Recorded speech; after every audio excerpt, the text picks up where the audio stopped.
स्वागत है दोस्तों आप सभी का आपके अपने YouTube channel Future to You Academy पर। और आज आप सभी के लिए जो टॉपिक है अपना ये जो एक इग्नू से टॉपिक है आपका। और यहाँ से आज हम जो एंशियंट इंडिया है आपकी एंशियंट इंडिया की जो हिस्ट्री है उसका कुछ एक टॉपिक उठाने वाले हैं।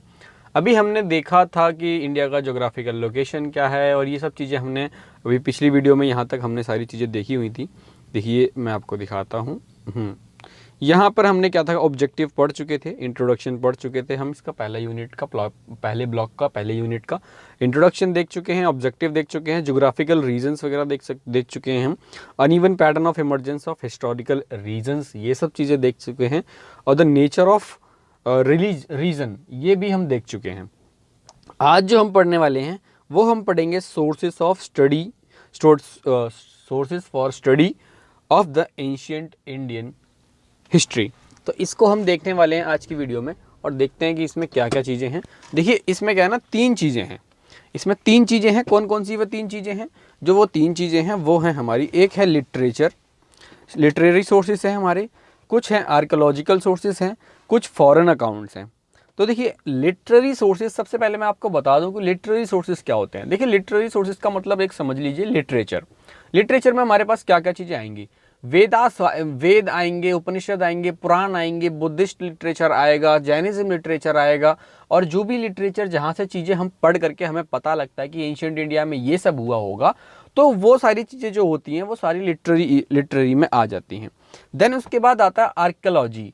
अब आर्कियोलॉजी वाले कौन से होते हैं? आर्कियोलॉजी वाले वो वाले होते हैं जिनमें कि आप देखेंगे कि कहीं से आपको सिक्का मिल गया, या फिर कहीं से आपको कुल्हाड़ी मिल गई, या फिर कुछ भी चीज़ें ऐसी जो खोदने के बाद जब आर्कियोलॉजिस्ट को मिल जाती हैं, तो उनको देखने के बाद में आप क्या है कि पढ़ते हैं, हम उसको समझते हैं कि ये किस चीज़ के लिए यूज़ हुई होगी या फिर क्या हुआ होगा इसका। तो ये सब चीज़ें जब आप देखते हैं तो फिर उसमें पता लगता है आपको। तो ये ऐसी चीज़ें जो होती हैं ये सारी की सारी किस में आती हैं? ये आर्कियोलॉजी में आती हैं, आर्कियोलॉजिकल फाइंडिंग्स में आती हैं। तीसरा है हमारा फॉरेन अफेयर्स या फिर फॉरेन अकाउंट्स। फॉरेन अकाउंट्स में मतलब आप देखेंगे कि मान लो बाहर से कोई एक देश से बाहर से कोई इन्वेडर आया, या फिर आप देखेंगे कि कोई बाहर से भारत में घूमने आया, तो उसने जब आया वो अपने ट्रैवलिंग के दौरान उसने डायरी वगैरह या फिर जो भी मेंटेन किया, जो भी उसने लिखा, उस अकाउंट से आप देख पाएंगे, उससे पता लगता है कि क्या हुआ होगा। तो ये जब चीज़ें हमको पता लगती हैं तो ये सारी चीज़ें हमारी किस में आती हैं? फॉरेन अकाउंट्स में आती हैं। तो आज देखो हम कोशिश करेंगे कि लिटरेरी सोर्सेज जो हैं हमारे, उसमें उसका कुछ पार्ट ख़त्म कर सकें इस वीडियो में। तो चलिए चलते हैं अपने टॉपिक की तरफ जो है हमारा लिटरेरी सोर्सेज। देखिए अब लिटरेरी सोर्सेज की अगर हम बात करें तो हमारा जो लिटरेरी सोर्सेज हैं, हाँ जी, यहाँ पर देखिए हमें पढ़ना है लिटरेरी सोर्सेज। अब लिटरेरी सोर्सेज में क्या क्या चीज़ें आ सकती हैं? देखो लिटरेरी में हमारे वैदिक, मतलब जितनी भी वैदिक पीरियड की चीज़ें हैं तो वेदास सारे आने वाले हैं, बुद्धिस्ट लिटरेचर आएगा, जैन लिटरेचर आएगा, एपिक्स आएंगी, पुराणास, संगम लिटरेचर भी आने वाला है, एंशियंट बायोग्राफीज आएंगी, पोइट्रीज, ड्रामा, ये सारी चीज़ें जो हैं ये सारी किस में आएंगी? हमारी उसमें लिटरेरी सोर्सेज में आने वाली हैं। देन आर्कियोलॉजी में हमने देखा एपिग्राफिक, नुमिस्मेटिक, और ये आपका आर्किटेक्चरल और आर्कियोलॉजिकल रिमेन्स जो भी हैं ये सारे के सारे किस में आने वाले हैं? आर्कियोलॉजिकल में आने वाले हैं। तो ये सब मैं देखता हूँ। अब इसमें देखिए अब यहाँ पर हम देखते हैं कि लिखा हुआ है कि the source can also be divided into primary and secondary sources. एक तरीका हमने देख लिया कि एक होता है लिटरेरी सोर्सेज, एक होता है आर्कियोलॉजिकल सोर्सेज, और एक होता है, हमने देखा इसमें एक है आपका फॉरेन अकाउंट्स देख लिया हमने। अब इसको, ये तो हमने तीन चीज़ों में क्लासिफाई कर लिया। एक और तरीका है इसको क्लासिफाई करने में, वो तरीका है आपका, एक है प्राइमरी सोर्स और एक सेकेंडरी सोर्स। अब all the archaeological artifacts recovered from earth on written document in the form of temple records, talpatra, inscriptions on the palm leaves, pillars, rocks, copper plates, potsherds, etc. together constitute a primary source. अब देखो primary source कौन कौन से हैं? अब जितनी भी चीज़ें हैं, मान लो मंदिर का कोई रिकॉर्ड मिल गया आपको, ठीक है, या फिर कोई तालपत्र मिल गया, या फिर कोई डॉक्यूमेंट जो लिखा हुआ डॉक्यूमेंट मिल गया, या फिर कहीं पे इंस्क्रिप्ट चीज़ें, मतलब लिखी हुई चीज़ें कहीं पे किसी दीवार पे या फिर कहीं पे, ये ऐसी कुछ चीज़ें मिल जाती हैं। तो और या फिर कहीं पिलर्स वगैरह पे कुछ लिखा हो, कॉपर प्लेट्स मिल जाएँ जहाँ पर कुछ लिखा हो उस पर, पॉटशर्ट्स, ये सारी चीज़ें जब मिलती हैं हमको, तो ये क्या होता है, ये हमारा प्राइमरी सोर्स होता है। क्यों? क्योंकि यही सबसे पहले हमको मिलता है। अब इस सोर्स से हम अपना जुगाड़ कुछ लगाने वाले हैं, ठीक है। देन अगर हम आगे देखें तो फिर हमारा आता है कि these are used for the historians to write articles, books और any forms of the written history. अब कहीं पे मटका मिल गया, मान लो कहीं पे, अब क्या हुआ, मान के लो मिलता ही है, कहीं मटका मिल गया या फिर कहीं प्लेट मिल गया या फिर कहीं अब देखेंगे दीवार पे कुछ लिखा मिल गया। अब इसको पढ़ने के बाद या इसको समझने के बाद कोई हिस्टोरियन जाकर के कुछ लिखता है, किसी किताब में लिखता है, और हमको इन सब चीज़ों के बारे में किसी किताब से पता लगता है। तो वो जो किताब होगी ना, जिस किताब से आपको पता लगा है कि ये ऐसा कुछ हुआ था और लिखा किसी और ने है उसको, ठीक है, तो जो किताब है वो किताब हो गई हमारे लिए सेकेंडरी सोर्स। लेकिन अब जो हमें मटके वगैरह ये सारी चीज़ें जो मिली थी वो हमारे हो गए कौन से, प्राइमरी सोर्स हो गए। अब रिटन प्राइमरी सोर्स में आपके पास क्या आ गया, मैन्युस्क्रिप्ट सोर्सेस आ गए, इंस्क्रिप्शंस आ गए, पब्लिश्ड मटेरियल्स आ गया। देन हम अब इसमें बहुत सी चीज़ें हैं, महाभारत, रामायण, ये सब चीज़ें हैं। अब लिटरेरी सोर्सेस को हम स्टार्ट करते हैं। अब लिटरेरी सोर्सेस में हमारे पास क्या क्या चीज़ें आ रही हैं, देखिए लिटरेरी सोर्सेस में हमारे पास वेदास आ रहे हैं, उपनिषद आ रहे हैं, ब्रह्मणास आ रहे हैं, और शास्त्र आ रहे हैं, लिटरेचर, एपिक्स, पुराणास, ये सारी चीज़ें आ रही हैं हमारे, किस में आ रही हैं, लिटरेरी सोर्सेस में हमारे पास ये सारी चीज़ें आ रही हैं। तो हम इसमें पहले ही हमारा जो टॉपिक है वेद, वेद के बारे में देखते हैं। देखो वेद क्या है, वेद एक संस्कृत शब्द विद से बना हुआ है। विद का मतलब होता है नॉलेज या फिर टू नो। विद का जो मतलब होता है नॉलेज या फिर टू नो, तो वेद का मतलब हो गया हमारा नॉलेज। अब they are the oral literature par excellence. ये क्या है, ओरल लिटरेचर है। They are traditionally regarded as heard और रिवील्ड टेक्स्ट।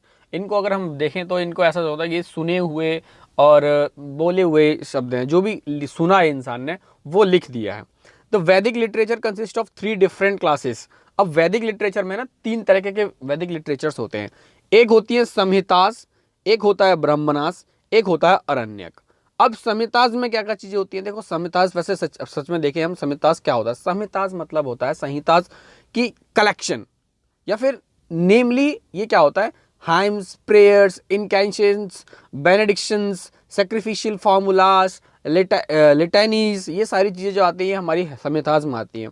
अब संहिताज जो होती है ना हमारी, ये 4 तरीके की होती हैं। एक ऋग्वेद हो गया, एक अथर्ववेद, एक सामवेद, एक यजुर्वेद।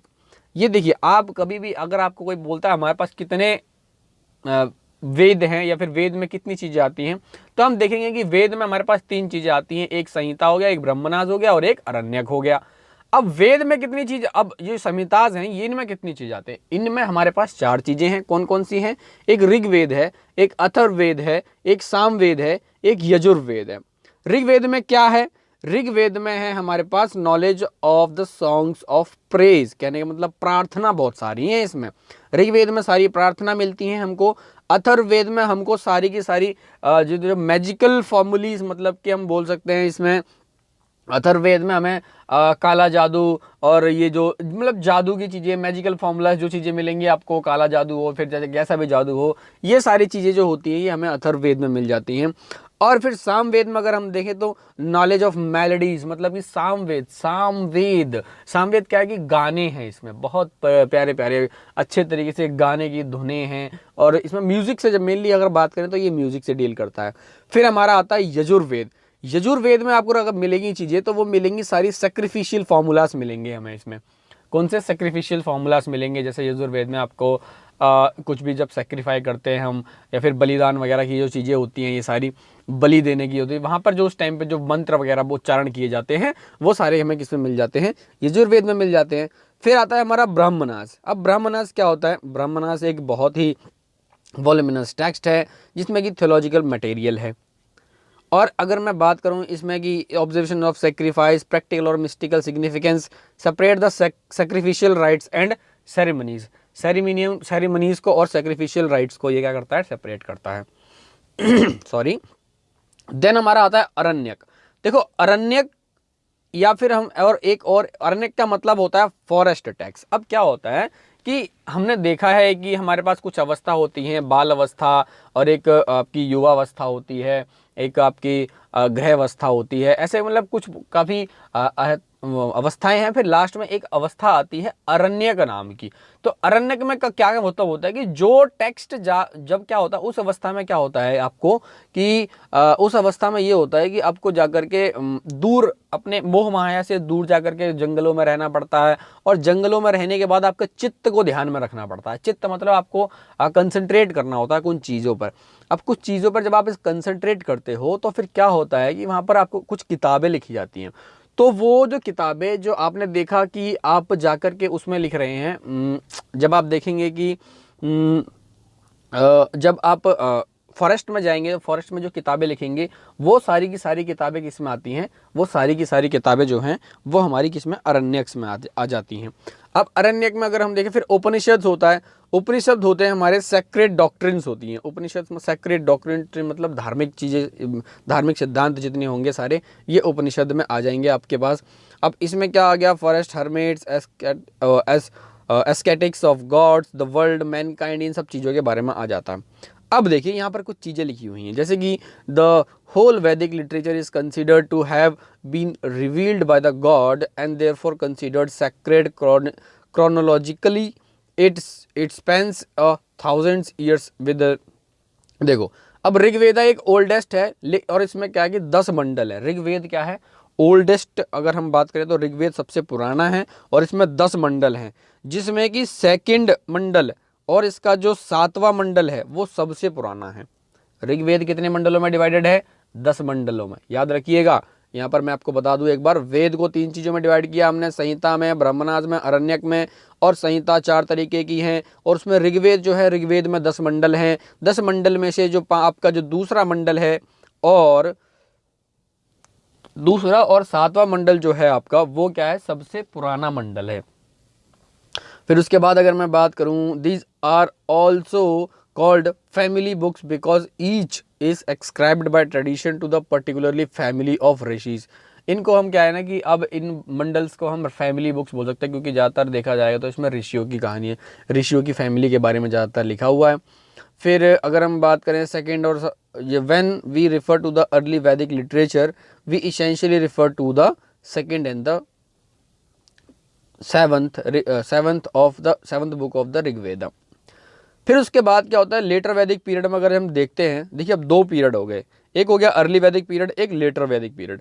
अर्ली वैदिक पीरियड में 2 चीजें आ गई, कौन कौन सी, बुक नंबर 2 एंड 8, ये क्या है, ये मंडल है। फिर आता है लेटर वैदिक पीरियड, मतलब वैदिक पीरियड के बाद का, तो उसमें क्या आ गई, बुक नंबर 1, 8वीं, 9वीं, 10वीं ऋग्वेद की आ गई, सामवेद आ गया, यजुर्वेद आ गया, अथर्ववेद आ गया, ब्रह्मनाज आ गया, अरण्यक आ गए, उपनिषद आ गए। ये सारे के सारे आपके 1000 BCE से लेकर के 500 BCE के बीच की चीज़ें हैं जो बनाई गई थी। और वहीं हम बुक नंबर 2 और 8 की अगर हम बात करें तो वहाँ पर आप देखेंगे कि ऋग्वेद जो 1500 से लेकर के 1000 BCE तक का है। फिर उसके बाद हमारे पास देखो कुछ और चीज़ें आई हैं। Then there is a category of text called sutras, ठीक है। अब उसके बाद एक कैटेगरी आई दूसरी, जिसे हम सूत्र बोलते हैं। सूत्र में आपके देखें, they have been classified as smriti sutra which form the part of post Vedic period. अब वैदिक पीरियड के बाद की चीजें हैं, ये क्या है, वैदिक पीरियड के बाद की चीजें हैं, यहाँ पर सूत्र आते हैं। अब इनको हम क्लासिफाई करें तो स्मृति में स्मृति या फिर मेमोराइज्ड रेदर देन हर्ड, श्रुति टेक्स्ट इसलिए बोलते हैं हम इनको। अब श्रुति टेक्स्ट या फिर स्मृति का मतलब, स्मृति का मतलब क्या होता है, आप इसमें एक स्मृति एक शब्द है, ये अभी इस शब्द का मतलब होता है मेमोराइज किया हुआ। ये क्या है, सुने हुए टेक्स्ट नहीं है, इनको मेमोराइज किया गया है, ठीक है, मेमोराइज करके सुन। तो अब इसमें क्या है, अब वेदास, अब स्मृति कितने प्रकार की हैं, सूत्र कौन कौन से हैं, एक आपका हो गया श्रोति सूत्र, और एक गृह सूत्र, एक धर्म सूत्र, ठीक है। अब ये आपका जो श्रुति सूत्र है, इसमें क्या है कि परफॉर्मेंस ऑफ ग्रेट सेक्रीफाइसेस हैं इसमें अगर हम देखें तो। गृह सूत्र में आप देखेंगे कि simple ceremony, sacrificial acts of daily life में सिंपल सेरेमनीज हो गए। तो गृह सूत्र जितने भी घर में घर के लिए जो चीज़ें हैं, इसमें ये सारी की सारी इसमें लिखी हुई हैं। फिर ये आता है धर्म सूत्र आता है। These are the book instructions and the spiritual secular law. अब धर्म सूत्र क्या है, इसमें क्या है, ये लॉ बुक है अगर हम इसे देखें तो। फिर सूत्र, पोस्ट सूत्र के बाद में कुछ और चीज़ें आई, जैसे कि एक आई मनुस्मृति, एक नारद स्मृति, एक यज्ञवल्क्य स्मृति, ये कुछ आई हैं आपकी। ये आपने देखा इसमें, ये 200 से लेकर 900 CE के बाद तब बनी हुई हैं। फिर उसके बाद में आपके देखेंगे कि दे प्रिस्क्राइब द ड्यूटी डिफरेंट वर्नास। अभी इन सब में क्या है, वर्ण सिस्टम यहीं से आ जाता है हमारा, वर्ण सिस्टम, जिसमें कि हम बोलते हैं क्षत्रिय ब्राह्मण, ब्राह्मण क्षत्रिय, और ये वैश्य और ये शूद्र जो आ जाते हैं हमारे, ये फिर वहाँ से वर्ण सिस्टम के हमारे चीज़ें हमें समझ में आ जाती हैं, यहाँ से आती हैं। फिर oral and the written documents के बारे में यहाँ पर कुछ चीज़ें लिखी हुई हैं, इनको आप खुद जाकर देखेंगे, रोमिना थापल जी कुछ कहती हैं इसके लिए। फिर कौटिल्य का अर्थशास्त्र आ जाता है। कौटिल्य का अर्थशास्त्र जब आता है, ये एक क्या है, कौटिल्य का अर्थशास्त्र हमारी एक लॉ बुक है। This text is divided into the 15 books. इस टेक्स्ट में देखेंगे आप कि 15 तरह की बुक्स हैं, of which book second and the third may be regarded as the being of an earlier date and seem to have been the work of different hands. It was put, अब ये क्या है कि ये 15 तरह की book हैं, इसमें बहुत सी चीज़ें लिखी हुई हैं, जैसे कि however the earliest portion of reflects the state and the, इसमें क्या है, अब उनका जो अर्थशास्त्र है इसमें स्टेट के बारे में और सोसाइटी के बारे में, मॉडर्न पीरियड की जो स्टेट और सोसाइटी है इसके बारे में आप देखेंगे कि ये सब चीज़ें लिखी हुई हैं। और इसमें क्या है कि रिच मटेरियल मिल जाएगा आपको किस चीज़ के बारे में, अर्ली इंडियन पॉलिटी और इकोनॉमी के बारे में। हमारी जो पहले की इंडिया की जो पॉलिटी थी, मॉडर्न पीरियड की बात करें और या फिर उसके अर्ली पीरियड की बात करें, तो उसके इकोनॉमी और पॉलिटी दोनों के बारे में कौटिल्य के अर्थशास्त्र में हमको पता लग जाता है।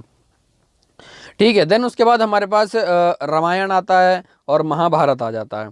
रामायण और महाभारत को हम क्या है कि अगली वीडियो में देखने वाले हैं, और इस वीडियो के लिए इतना ही। तो आपको जैसा भी लगा हो आप मुझे कमेंट सेक्शन में ज़रूर बताएं, और तो मिलते हैं नेक्स्ट वीडियो के साथ। तब तक के लिए धन्यवाद, टेक केयर, बाय बाय, जय हिंद, जय भारत।